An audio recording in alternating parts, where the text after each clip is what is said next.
Por gentileza, a senhora, por favor. Bom dia, governador, cumprimento todos da mesa. Agradecer por essa oportunidade da gente ter condições de discutir não somente o RGA, mas a própria universidade, isso é muito importante. Governador, nós nos preocupamos muito com a situação do RGA, da RGA, porque para nós a universidade ela tem um peso muito importante em relação... Edna. Porque para nós a universidade ela tem uma relação direta com a sustentação do que é mais importante em qualquer instituição de pesquisa e ensino superior, não só no Brasil, como em qualquer lugar do mundo. O que é mais caro numa universidade é a formação dos seus quadros. A Unemart ela tem diferencial em relação às outras universidades, porque nós somos uma universidade jovem e a maior parte de nós ingressamos na carreira docente sem ter nem mestrado. Houve um esforço histórico da universidade para qualificar os seus quadros e hoje a universidade é a instituição do Estado de Mato Grosso que mais tem professores profissionais qualificados em nível de mestrado, doutorado e agora muitos indo para pós-graduação. Nós temos um conjunto de pós-graduações importantíssimas para o desenvolvimento do Estado. Acho que a Ana já teve a oportunidade muitas vezes de colocar isso para o senhor. E qual é o impacto do RGA para nós?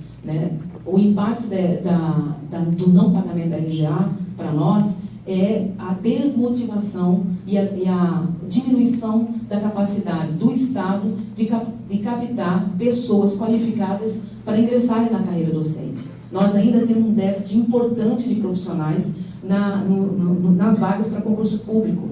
Então, durante muito tempo o Brasil fez um esforço, houve uma política de Estado, porque vários governos implementaram essa política de interiorização de doutores para a região norte e para a região centro-oeste.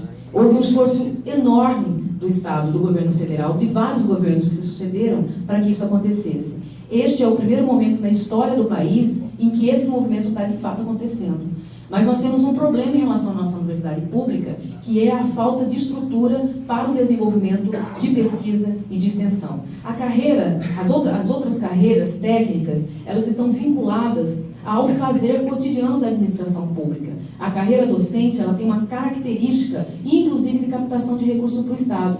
E leva-se muito tempo para formar um quadro docente preparado para o desenvolvimento e pesquisa. Nós ainda precisamos avançar muito na política de ciência e tecnologia aqui no Estado de Mato Grosso. Então, veja, nós estamos falando da RGA, mas a RGA não está desvinculada na nossa avaliação do que está sendo colocado como reforma administrativa e que, embora não tenhamos notícia oficial da reforma, já pudemos ouvir ontem do secretário do governo sobre qual seria o direcionamento dessa reforma. Então, o nosso temor é que, somadas as perdas que nós vamos ter da RGA deste ano, e nós não sabemos como será a negociação para o ano que vem e os demais. Sabemos que existe uma crise econômica que está colocada não só para o Estado de Mato Grosso, mas nós temos que pensar, nos anteciparmos em relação ao que pode acontecer. Então, em relação aos temas eminentemente corporativos, nós gostaríamos que o governo abrisse a discussão, uma mesa de negociação permanente, não só com a carreira de docentes e técnicos da universidade, mas com o conjunto dos servidores, mas entendendo qual é o impacto para a carreira de docente da universidade, essa negação do direito da recomposição do salário mediante a inflação que aconteceu no exercício anterior. Então, isso precisa ser visto urgentemente, porque nós já tivemos na Unemart em situações de concurso público que nós perdemos pessoas com doutorado porque não havia na universidade as condições estruturais para o desenvolvimento da pesquisa e da extensão. Um professor de uma universidade ele não entra para a carreira da universidade porque ele quer um bilhete premiado para aposentadoria. Ele entra porque ele tem uma vocação, um desejo de desenvolver uma carreira no campo da pesquisa e da extensão. Isso não é esse tipo de perfil não é fácil de ser captado no mercado. Então, precisamos ter cuidado em relação a isso.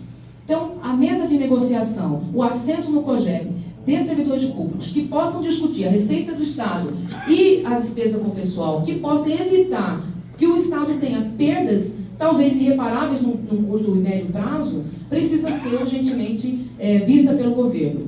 A outra questão é em relação à reforma administrativa e à quebra do sistema de ciência e tecnologia no estado de Mato Grosso.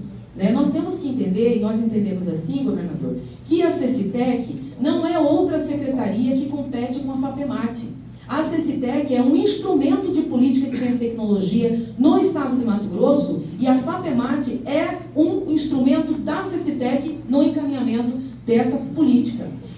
Se nós temos uma secretaria que deve ser a articuladora da política de ciência e tecnologia no estado, ela não é a executora dessa política. Quem são os executores dessa política? São as instituições que desenvolvem pesquisa e extensão. Então, nós não podemos misturar CECITEC com atividades de governo que são próprias das secretarias finalísticas, que são também elas planejadoras e executoras da política. Não é o caso da CECITEC. A CECITEC se diferencia do conjunto das secretarias pelo caráter que ela tem em termos de desenvolvimento dessa política, que é necessariamente uma política de longo prazo. Então, nos preocupa a extinção da CECITEC, ainda que a FAPEMAT continue, porque ao extinguir a CECITEC, o governo deixa de ter um instrumento importante de desenvolvimento de política de ciência e tecnologia. Nós quebramos o sistema aqui no estado. Quem é que vai coordenar a política? Quem é que vai, por exemplo, dar a direção para o financiamento de pesquisa que será feito pela FAPEMAT? Nós sabemos que hoje, e não foi nesse governo, mas foi construída uma relação equivocada entre CECITEC e FAPEMAT. Nós sabemos que há um problema de condução desses instrumentos, da compreensão de como que esses instrumentos podem funcionar. Mas se o governo quer fazer a alteração e quer fazer a mudança nessa política, deve rever o papel da secretaria e deve rever a forma de funcionamento da Fundação FAPEMAT. A outra questão que diz respeito à autonomia da universidade é onde que a Universidade Estadual do Mato Grosso vai ser vinculada. Esse sistema de ciência e tecnologia, ele tem a secretaria, a FAPEMAT, o Conselho de Ciência e Tecnologia e a Universidade Pública. Se o governo do estado não quisesse se comprometer com a política de ciência e tecnologia, não deveria ter criado uma universidade estadual. Não deveria ter criado uma secretaria, não deveria ter criado um fundo, deveria se abster, inclusive, de receber recursos do governo federal que financia a política de ciência e tecnologia no estado. Então, essa é a nossa preocupação. Quando o secretário colocou ontem, na audiência pública que tivemos, que o critério de extinção da FAPEMAT, o critério da reforma, era o critério da economicidade, nos preocupou muitíssimo, porque a lógica do Estado não pode ser a mesma lógica do mercado. Nós precisamos atuar, do ponto de vista da gestão de políticas públicas, com uma lógica que é própria do poder público, da esfera pública, do espaço público. Então, não se justifica, nem mesmo por essa lógica de economicidade, a extinção da FAPEMAT. E muito menos ainda a extinção da FAPEMAT na perspectiva de construir uma política pública de ciência e tecnologia aqui no Estado, que não é uma política que vai ser iniciada e terminada no mandato do governador, mas é uma política que tem a ver com o desenvolvimento do Estado de Mato Grosso e com a possibilidade do Estado construir conhecimento sobre a sua própria realidade e desenvolver tecnologias não somente econômicas, mas tecnologias sociais que possam promover a qualidade de vida não somente daqueles que produzem do ponto de vista mercadológico o superávit do Estado, mas também daqueles que são esquecidos por muitas políticas públicas, que são os grupos quilombolas, que são os negros, que são os índios, que são os ribeirinhos e outros grupos sociais que nós, infelizmente, ainda não tivemos a oportunidade de ter políticas públicas perenes, consistentes, baseadas no conhecimento da nossa realidade. Então, essa é a nossa preocupação, governador, e gostaríamos muito que o senhor levasse em consideração a perspectiva do desenvolvimento dessa área de política pública, que a RGA não está excluída dela, ao contrário. Muito obrigada.